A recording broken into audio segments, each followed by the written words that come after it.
Hello friends, स्वागत है आप सबका आपके अपने यूट्यूब चैनल पर। आज हम लोग यूपी टेट 2026 के अंतर्गत ईवीएस की सीरीज में हमारी 5वीं क्लास है और इसमें हम इम्पॉर्टेंट 30 क्वेश्चंस को डिस्कस करेंगे। तो आइए देखते हैं अपनी आज की क्लास और शुरू करते हैं अपने पहले प्रश्न से।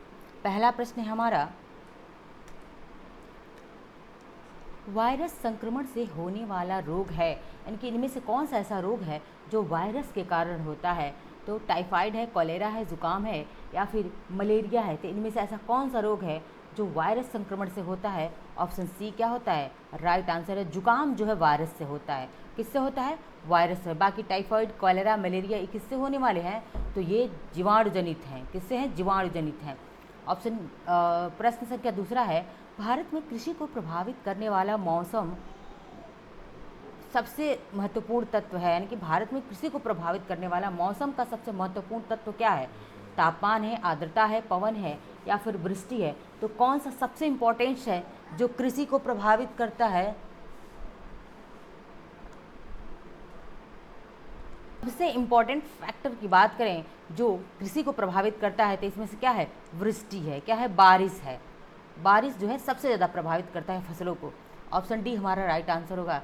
आगे बढ़ते हैं, देखते हैं तीसरे प्रश्न को। हमारा तीसरा प्रश्न है, वायुमंडल की सबसे ठंडी परत कौन सी है। तो मैंने आपको पिछले लेक्चर्स में, अगर जिन्होंने देखा होगा उन्हें पता होगा इस प्रश्न का आंसर वो 1 सेकंड में दे सकते हैं। तो वायुमंडल की सबसे ठंडी परत कौन सी है। तापमंडल है, मध्यमंडल है, मध्यमंडल को हम मेसोस्फीयर कहते हैं, क्षोभमंडल हो गया या फिर आयनोस्फीयर, आयन मंडल हो गया। तो मैंने बताया था पिछली क्लास में कि मध्यमंडल जो होता है सबसे ठंडा मंडल होता है, ये मध्यमंडल। ऑप्शन बी राइट आंसर है। क्षोभमंडल में मौसम संबंधी जितनी घटनाएं होती हैं, वो ओलावृष्टि हो या फिर तूफान हो, ये सब कहाँ पे आते हैं, क्षोभमंडल में आते हैं। आयन मंडल में क्या, रेडियो एक्टिव जितनी घटनाएं होती हैं वो आयन मंडल में होती हैं। अब आगे बढ़ते हैं, देखते हैं चौथे प्रश्न को। चौथा प्रश्न है, निम्नलिखित में से कौन सी एक ग्रीन हाउस गैस है। कौन सी एक ग्रीन हाउस गैस है, मतलब 3 नहीं होंगी और एक ग्रीन हाउस गैस होगा। तो देखते हैं, सल्फर डाइऑक्साइड है, ऑक्सीजन है, आर्गन है या फिर मीथेन है। तो ग्रीन हाउस गैस कौन सा है, मीथेन ग्रीन हाउस गैस है। ऑप्शन डी हमारा राइट आंसर है। ठीक है, ग्रीन हाउस गैस में देखिए, ग्रीन हाउस गैसों में क्या क्या है, मैं एक बार लिख देती हूँ यहाँ पे ग्रीन हाउस गैसों के बारे में।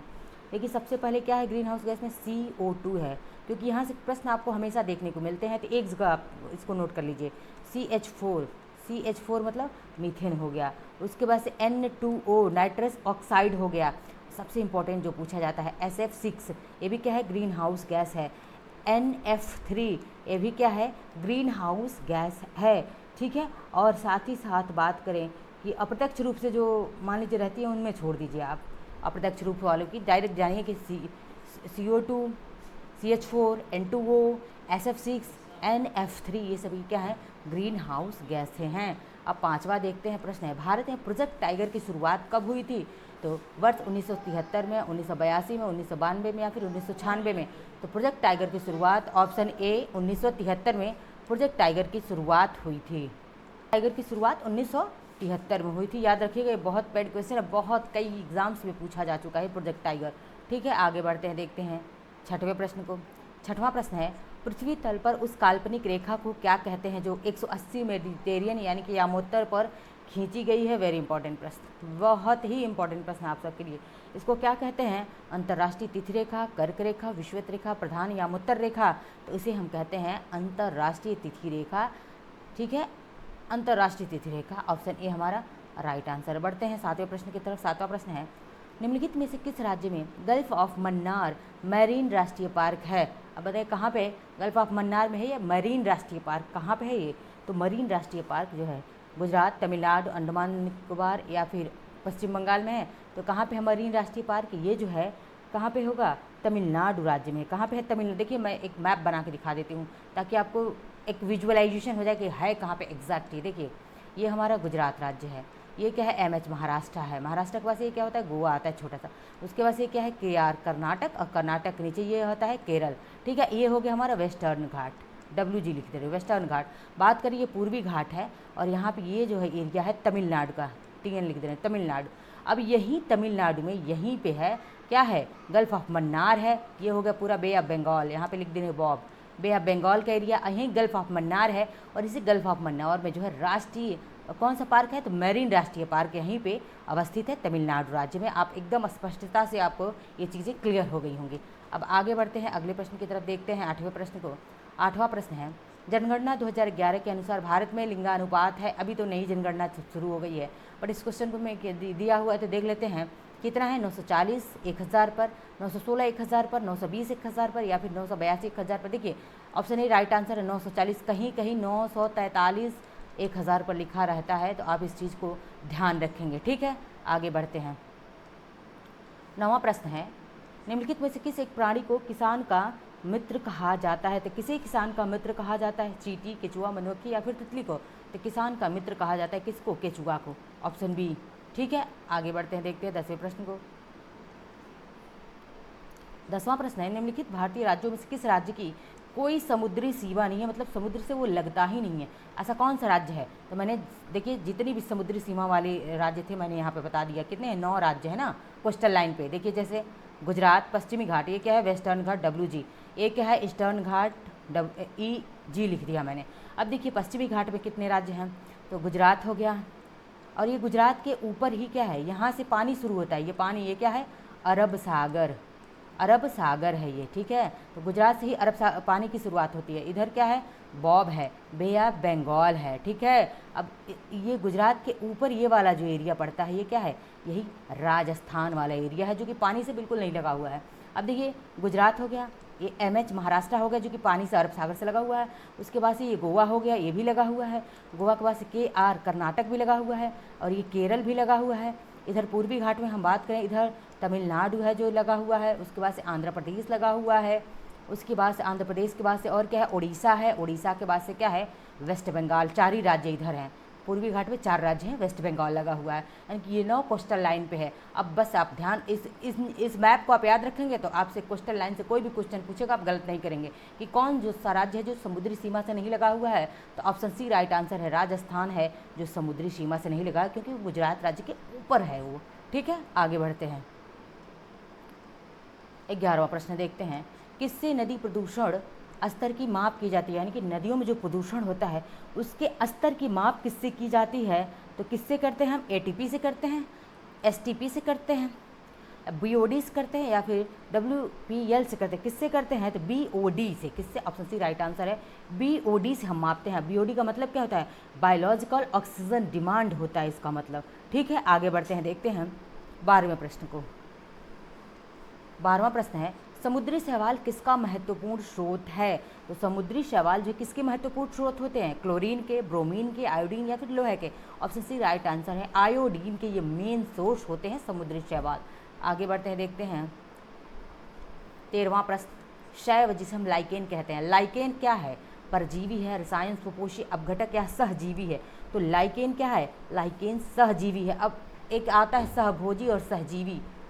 तो हमारे इन्वायरमेंट EVS में एक सहजीवी और एक सहभोजी वो टर्म आता है जिसमें बच्चे हमेशा कंफ्यूज रहते हैं।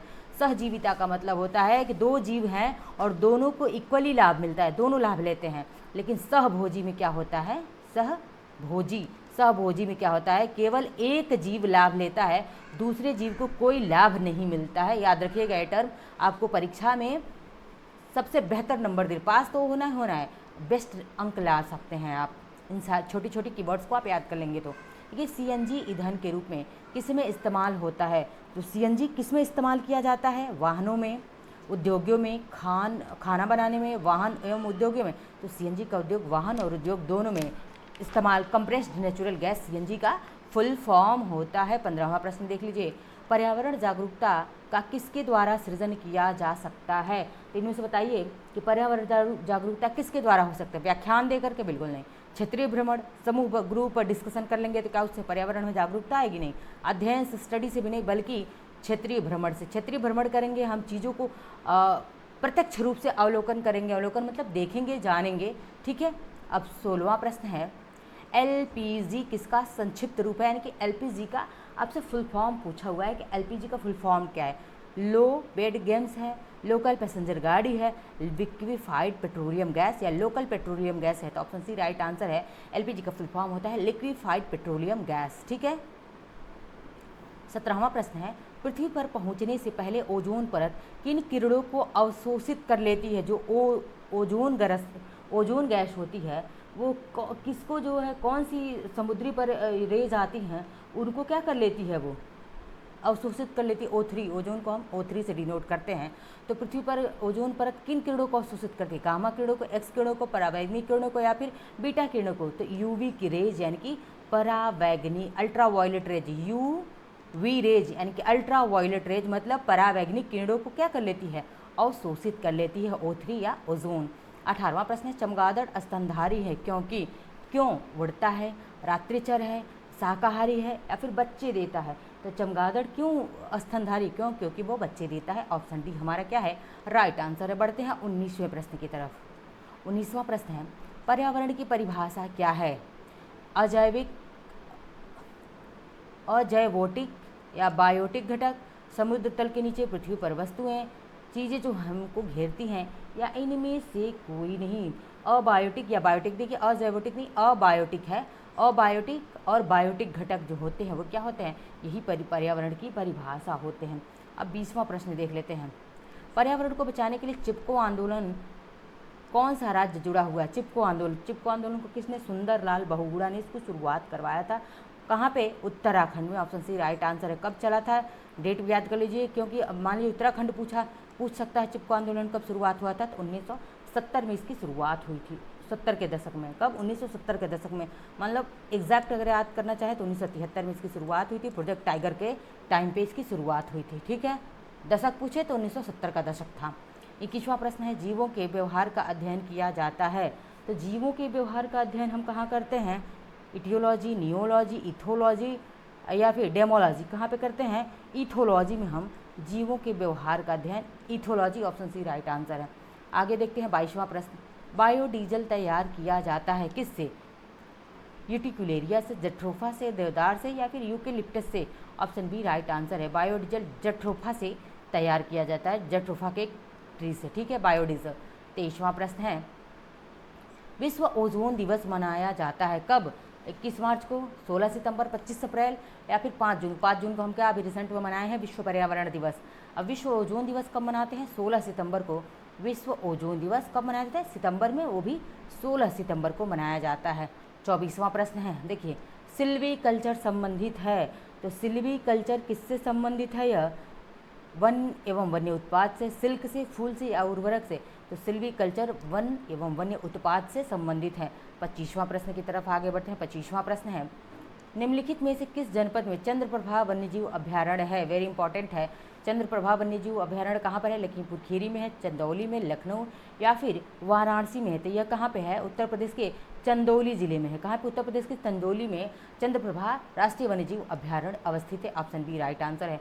26वां प्रश्न है, निम्नलिखित में से कौन द्वितीय श्रेणी का उपभोक्ता है, सेकंड कंज्यूमर है, हाथी, सांप, शेर या फिर बकरी। तो सेकेंडरी कंज्यूमर की बात कर रहा है, तो सेकेंडरी कंज्यूमर कौन सा होगा, शेर होगा। ऑप्शन सी राइट आंसर है। क्यों, क्योंकि मान लीजिए ये घास फूस है, घास फूस को ये प्रोड्यूसर हो गए घास फूस। अब इसको सबसे पहले बकरी खाती है तो ये क्या हो गई, प्राइमरी कंज्यूमर। अब इस बकरी को कौन खा रहा है, इस बकरी को लायन खाएगा, शेर खाएगा। तो यहाँ पे शेर ही क्या हो गया, सेकेंडरी कंज्यूमर हो गया, ठीक है।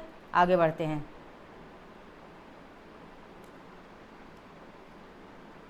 27वां प्रश्न है, झूम खेती होती है कहाँ पे होती है। तो आपको पता होगा झूम खेती मोस्टली कहाँ होती है, पूर्वोत्तर के राज्यों में।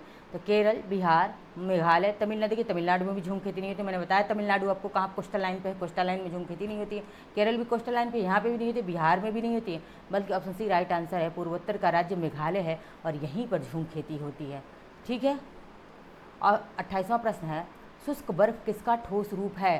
तो अमोनिया का, कार्बन डाइऑक्साइड का, नाइट्रोजन का या फिर ऑक्सीजन का। तो जो ठोस बर्फ या शुष्क बर्फ होता है किसका होता है, CO2 यानी कि कार्बन डाइऑक्साइड का ठोस रूप होता है यह, ठीक है। आगे बढ़ते हैं। 29वें प्रश्न को देखते हैं, जो सेकेंड लास्ट प्रश्न है हमारा। निम्नलिखित अंतर्राष्ट्रीय संस्थाओं में से कौन सी संस्था वन्य जीव संरक्षण के प्रति समर्पित है। वेरी वेरी इंपॉर्टेंट क्वेश्चन है ये आपके लिए। कौन सी संस्था है जो वन्य जीव संरक्षण के लिए समर्पित है, UNEPA, UNGP, यूनेस्को या फिर WHO। तो कौन सी संस्था है, UNEPA जो है क्या किससे संबंधित है, तो ये वन्य जीव संरक्षण से संबंधित है। आज का अंतिम और 30वां प्रश्न हमारा है कि कृत्रिम वर्षा के लिए मेघ बीजन के लिए प्रयुक्त रसायन है। तो कौन से कृत्रिम वर्षा के लिए मेघ विजन करता है, तो कौन सा करता है? देखते सिल्वर नाइट्रेट है, पोटेशियम ब्रोमाइड है, सिल्वर आयोडाइज या पोटेशियम नाइट्रेट। तो कौन सा है? ऑप्शन सी राइट आंसर है, सिल्वर आयोडाइज्ड है। ये थे आज की हमारी ईवीएस की टॉप 30 क्वेश्चन। अब देखिए आप कमेंट में बताएं कि 30 में से आपने कितने प्रश्न सही किए हैं, और एक्सप्लेनेशन याद रखिएगा क्योंकि एक्सप्लेनेशन से भी आपके एग्जाम में प्रश्न आने की पूरी संभावना है। मिलते हैं नेक्स्ट लेक्चर में, धन्यवाद।